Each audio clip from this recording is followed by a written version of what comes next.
بسم اللہ الرحمن الرحیم۔ السلام علیکم ناظرین، قرآن کی کسی بھی آیت کا وظیفہ کیا جائے تو اس کی برکت سے آپ اپنی حاجت اللہ کی بارگاہ سے حاصل کر سکتے ہیں، لیکن حدیث کے مطابق افضل ترین ذکر لا الہ الا اللہ ہے اور اس میں اسم اعظم ہے، اور یہ آیت مبارکہ ایک دعا بھی ہے اور اس میں توحید بھی ہے، اور ہر مسلمان اس دعائے مبارکہ کو پڑھتا ہے اور اس پر ایمان بھی رکھتا ہے۔ لیکن اولیاء اللہ فرماتے ہیں کہ جہاں توحید کا تذکرہ ہو تو وہاں رسالت کا تذکرہ بھی ضرور کرنا چاہیے تاکہ ایمان کو تسکین ملے۔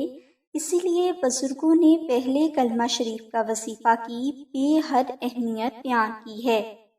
اس ویڈیو میں ہم آپ کو پہلے کلمہ شریف کا ایک ایسا وظیفہ بتا رہے ہیں جس کی برکت سے آپ صرف چند دنوں میں اللہ کی بارگاہ سے اپنی ہر جائز حاجت حاصل کر سکتے ہیں۔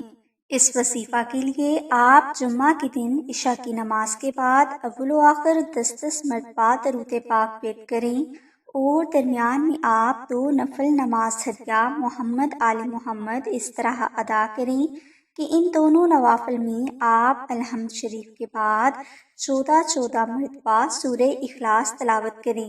یہ نوافل ادا کرنے کے بعد آپ 1400 مرتبہ پہلا کلمہ محبت سے پیش کریں۔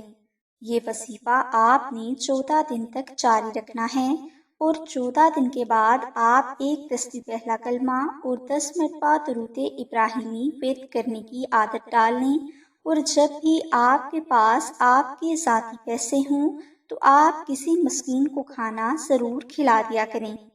انشاءاللہ جب تک آپ زندہ رہیں گے آپ کی ہر حاجت غیب سے پوری ہوتی رہے گی اور آپ پر آنے والی ہر مصیبت بھی ٹل جایا کرے گی۔ اس کے علاوہ آپ کو رزق کی کمی بھی نہیں آئے گی۔